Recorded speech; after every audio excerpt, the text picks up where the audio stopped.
Thank you very much for this really inspiring book. I'm hoping that it'll get South Africa talking. It raises issues about which South Africans should be talking about, right?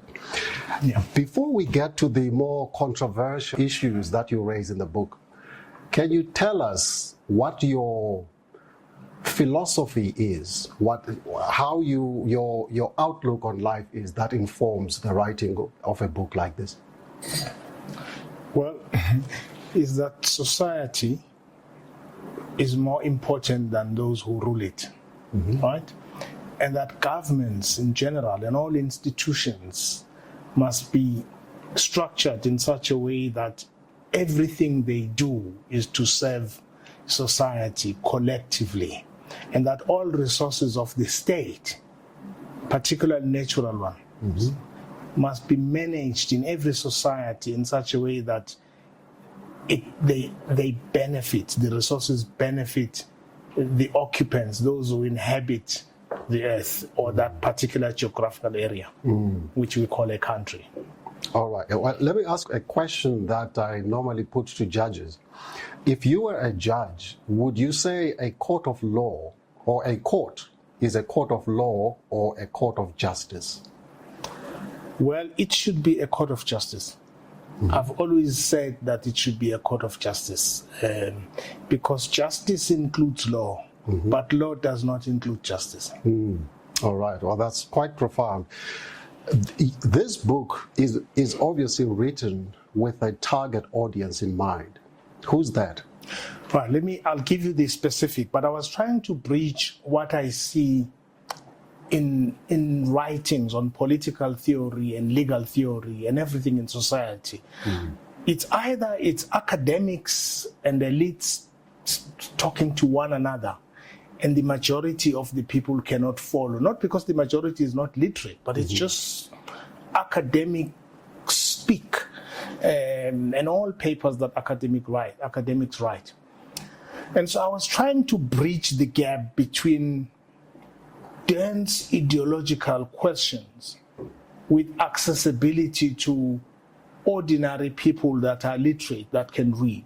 So my target audience was generally people, the majority of people about whom we analyze society. But also I wanted to speak to the educated, the elites, the academics, the judges, the advocates, most of whom speak to each other about society. So those were this book is a bridge. That is, I was very happy in Durban.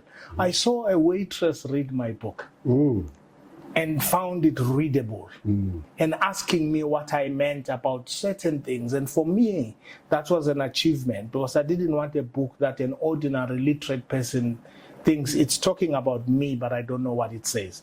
But I also wanted an academic, as they will, read and critique this and still be able to see the ideological and philosophical questions I'm talking about. Yeah, we'll get to some of the people who are the targets of this book in a moment, the judiciary in particular.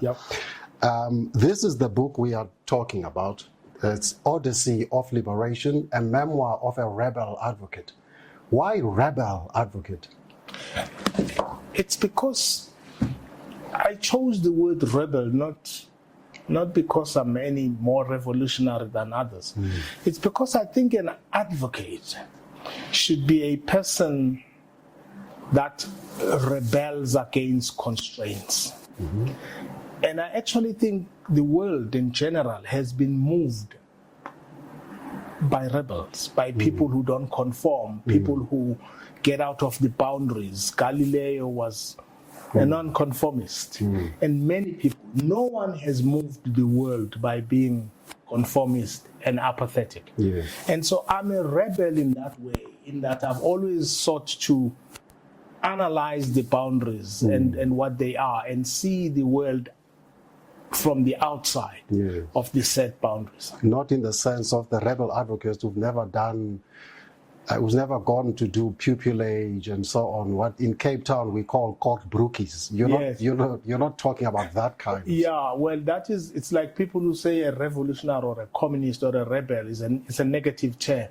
What you're saying to me is how these terms called rebel, revolutionary, have been contaminated to mean something negative. When they don't, they're about someone who's non-conformist, which is the only group of people that have moved the world in academia, in social science, in mathematics.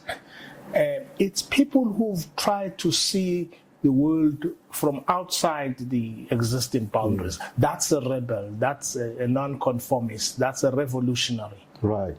Part of what you discuss in the book is the way South Africa relates to the courts and the way the courts relates to the governance in the country. Can we talk about constitutional democracy and whether South Africa fits the mold of a constitutional democracy? Yeah, I'm glad you asked this question because I think I was having a private conversation once with you that South Africa, maybe the whole world, we're like little children with a chart and crayons of different colors, and we think we are changing the chart when we're changing colors of the crayons. The word constitutional democracy it's not insignificant that your adjective is constitutional. You know, it could be democratic constitutionalism.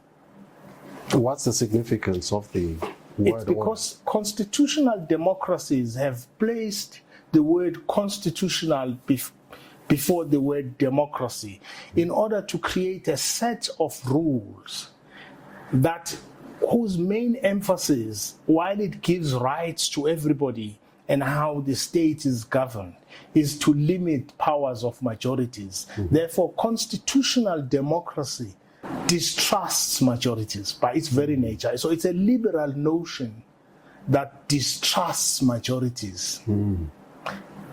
Fanon actually talks about this, talks about why not switch the words around? Why is it not democratic constitutionalism, which means you first accept that the majority is an important component for protection and their views. But this is not without ahistorical. Democracy is not a timeless concept.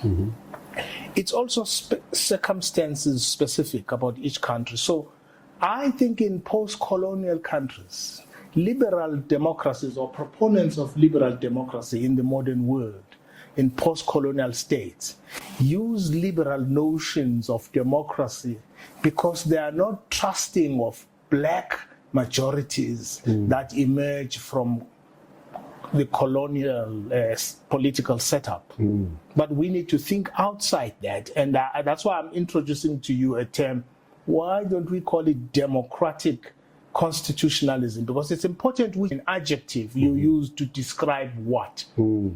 So in your democratic constitutionalism, let me see if I understand you correctly. You're saying democracy would then be the dominant feature and constitutionalism would be subjected to democracy. Absolutely. And I'm not a liberal, and I'm not saying it's an insult to be liberal, but what we are taught to think is that there's nothing else that works. No, that's just a choice, and political scientists will tell you that there is a variety of choices of how to govern and how to run courts and how to run states. Unfortunately in South Africa, because we are not taught critical thinking, in fact it's discouraged. When we are taught law and jurisprudence and all of this, we are not taught that this is just but one way of seeing the world and these liberal notions of what the law is. And so what I'm saying is that we must start teaching alternative legal thinking, alternative political thinking, alternative ideological exploration of how societies run, given their history. As I said in the beginning, constitutions do not have timeless authority. All right. Let's go to a specific example. Sure. Of what I think is a constitutional democracy at play, where the courts would determine what could happen in a democracy rather than the democratic processes themselves determining what could happen. Some time ago, you'll recall President Zuma reshuffled his cabinet. I think he reshuffled the Minister of Finance at that time. I was involved in that case. You were involved in that case. And the opposition party at the time, I think was the Democratic Alliance, went to court to challenge that and went a Rule 53 application review to have Parliament give reasons why the president fired, as it were, I think it was Pravin Gordhan. Yeah. Would you say that is constitutional democracy at play? Yeah, it's subjecting democratic processes to minority thinking. What should have happened rather than having courts determine this issue? It should end with the choices of the president, who represents the people, and parliament that represents the people. Each structure that makes decisions, it's susceptible to making mistakes. But countries must choose whether you want mistakes made by unelected people or mistakes made by those elected by the people. And liberal democracies tell us, particularly how they are imposed on African majorities, you are safer with a single judge. You are safer with 11 judges. Who said these people vote? They vote, they have political preferences. It's not safe at all, it's just a preference. And so we need to